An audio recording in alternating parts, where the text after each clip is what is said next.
Hey up guys, something a little bit different this week. I've had a phone call from my friend Chris from the Wooden Canal Boat Society, and they're really struggling at the moment for volunteers to help out, and it's an absolutely fantastic charity.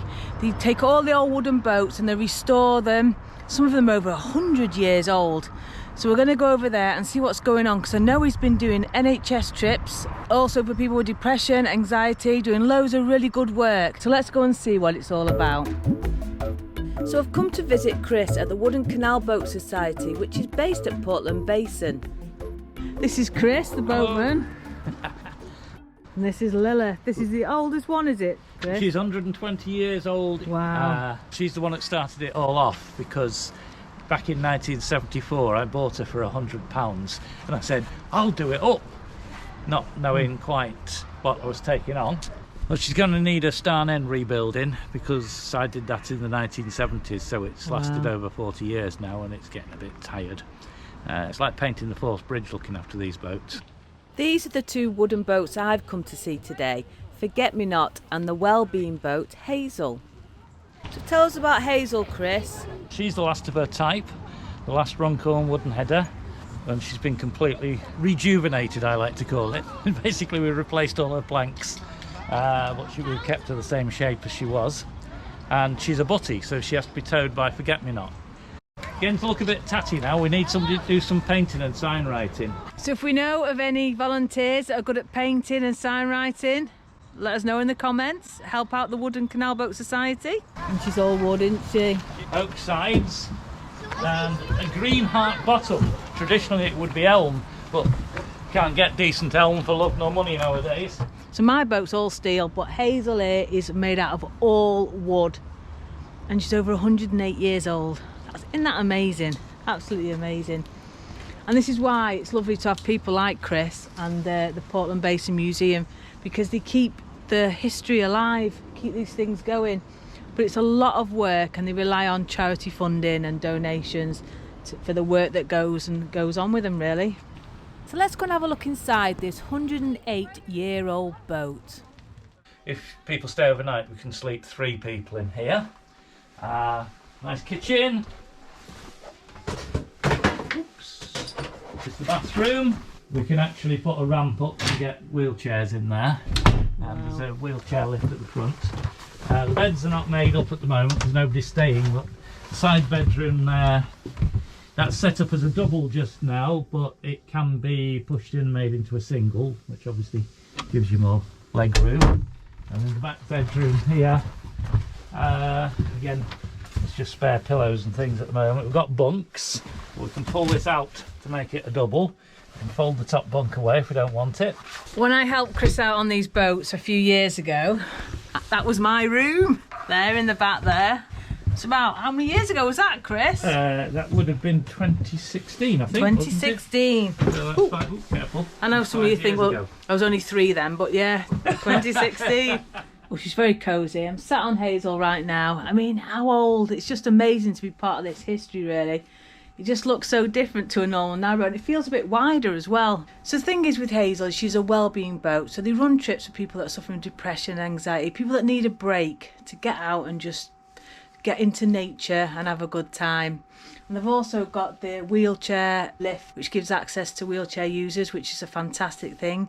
And at the moment, the trips are running now through November and December is for NHS workers, giving them a bit of a break. And they're just day trips at the moment because of we've got the rules with COVID and things like that. But yeah, so they're having a little day trip. So people that work for the NHS are getting a little bit of a break. And I think it's fantastic. So Mum, Forget-Me-Not now. This is the motor, and this is going to pull old Hazel with Julie doing the steering, aren't you, Julie? I'm going to try. Julie's got a massive rudder. Look at the size of that! Oh, it's a big one. Okay, let's give it a try.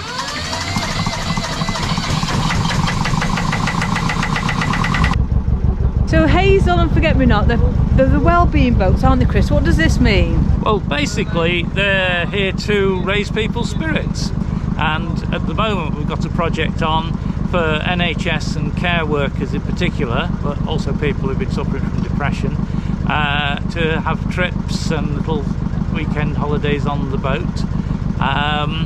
But you know, people in the NHS and care homes and so on have been working so incredibly hard over the last couple of years, so it's what we call the thank you trips, because it's saying thank you to them for looking after us all. We're here and we're off.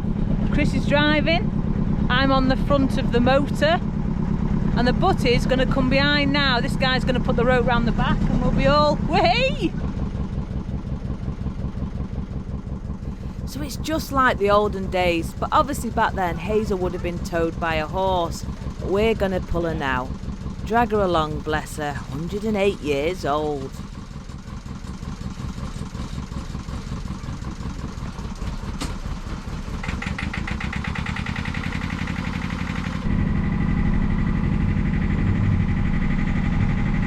So I'm sat now on Forget-Me-Nots, and she's only 94 years old, made of wood. How amazing. So this old 94-year-old is towing that 108-year-old Butty behind. So let's find out a little bit more about that Butty Hazel. So she's 108 years old.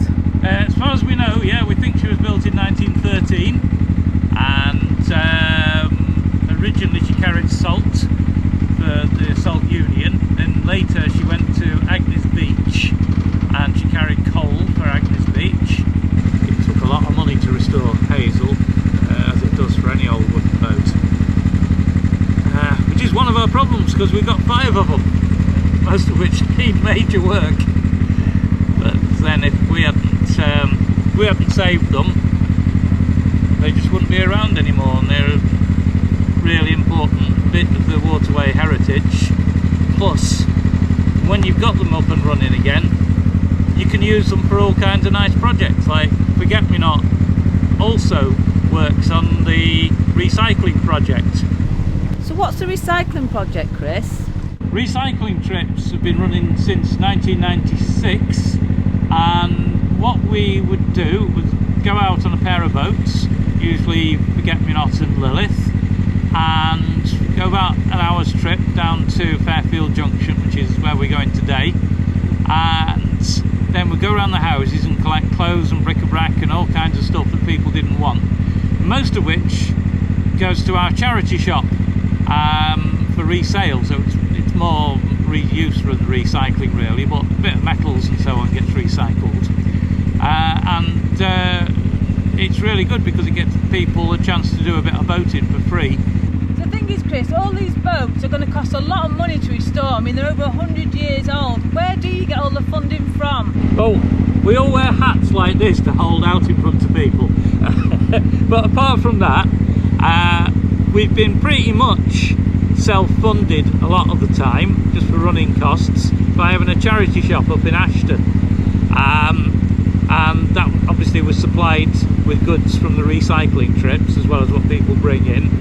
But also things like Hazel, we had to do fundraising for that, and we got a lot of money off Tameside Council, and there's also the Hazel sponsors, who are people who contribute £28 each year to sponsor a day of Hazel.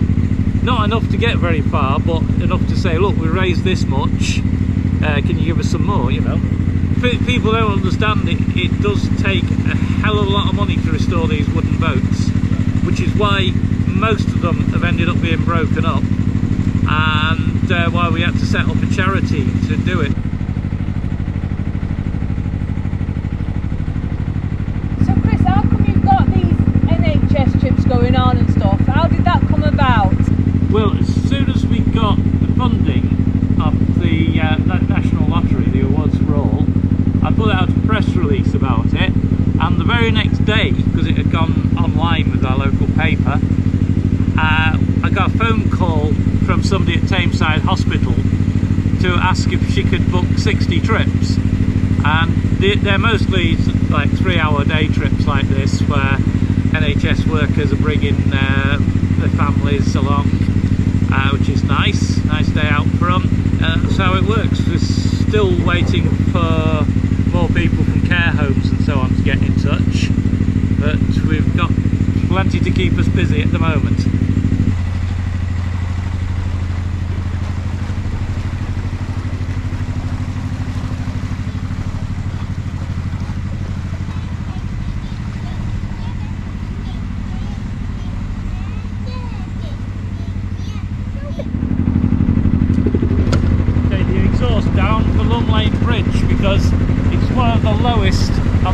system.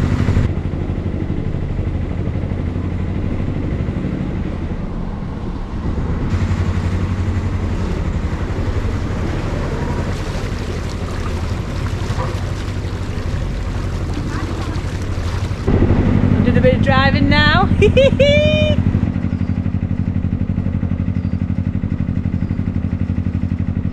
I'm driving a 94-year-old. Woohoo! 94. Wow. I'm dragging an 108-year-old behind me. Hey!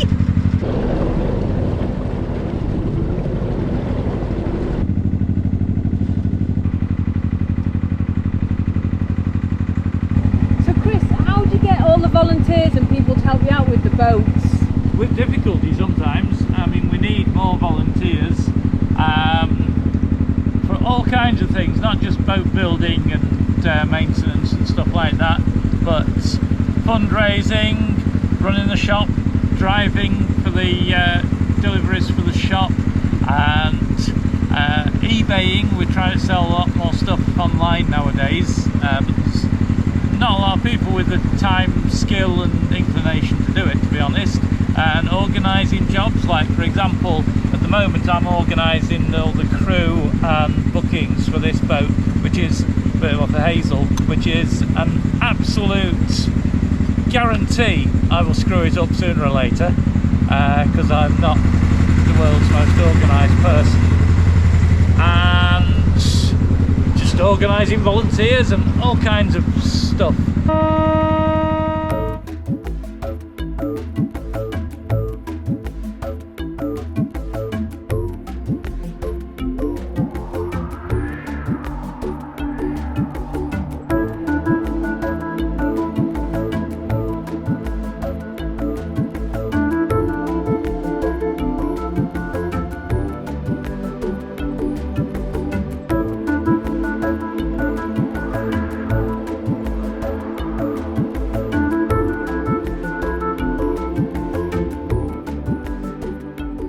We're just about to turn the boat. So what's going to happen now is we're going to get the butty to pull alongside. It's all very complicated and they turn them together. So let's watch how this is done by the pros.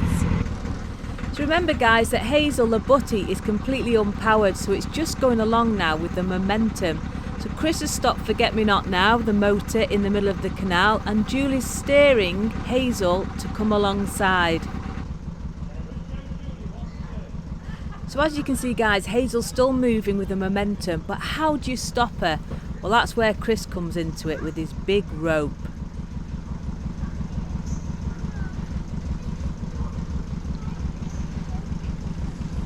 Hey guys!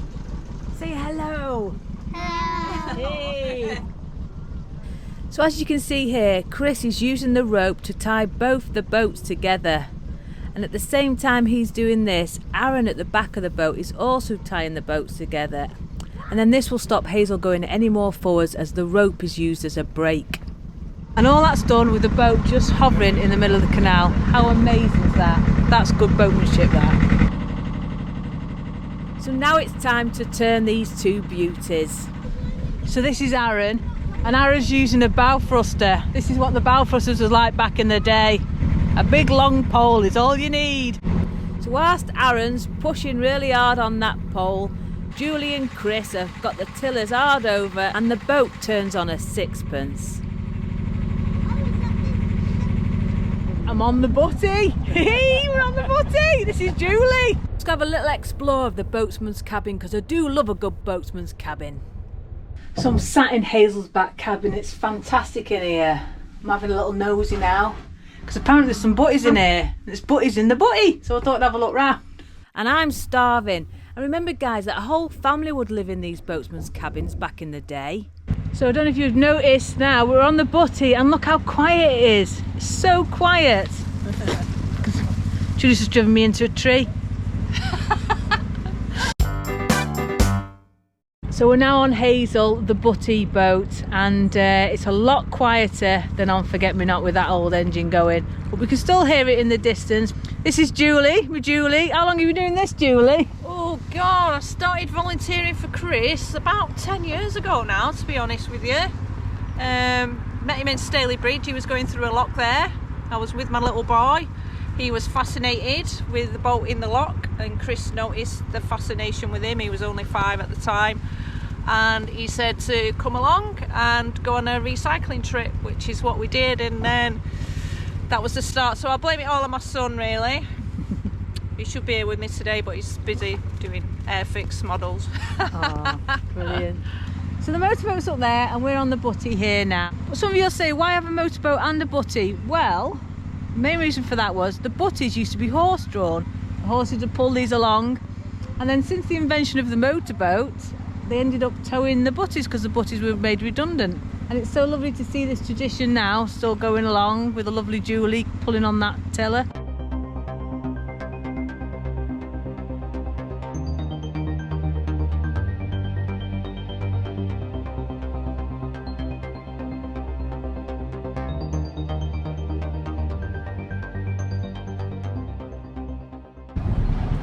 We're being boarded.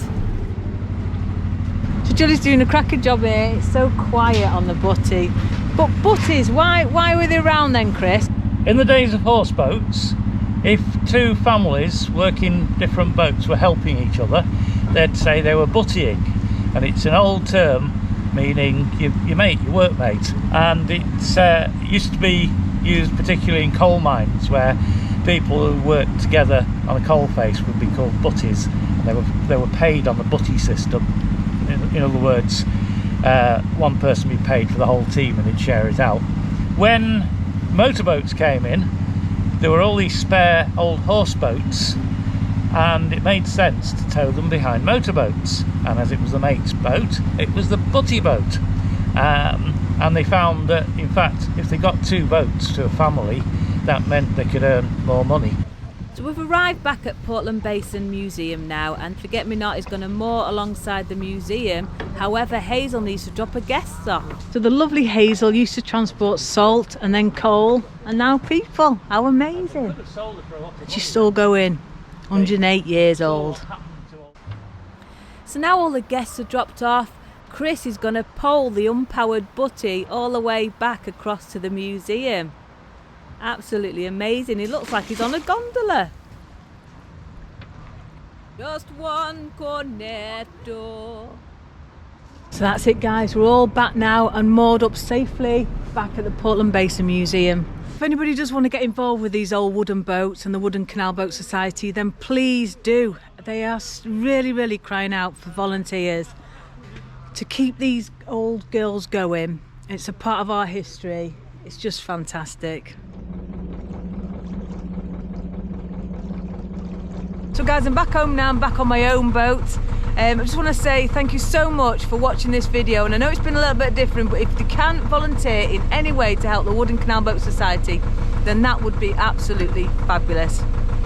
I am aware that the contact form on the website isn't working at the moment, so I have put a direct email in the description on my YouTube channel. I'll put all the information in there, so hopefully if you're burning to get in touch with them and do some work, then brilliant. And also, just before I go, because I'm going to moor up at a pub in a minute, before I go, I just want to say a massive thank you to this week's pirate crew. Who are me hearties?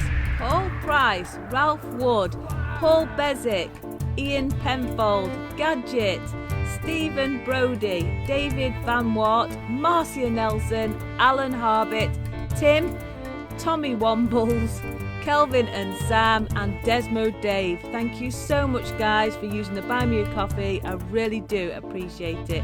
Love you all. Take care. Bye.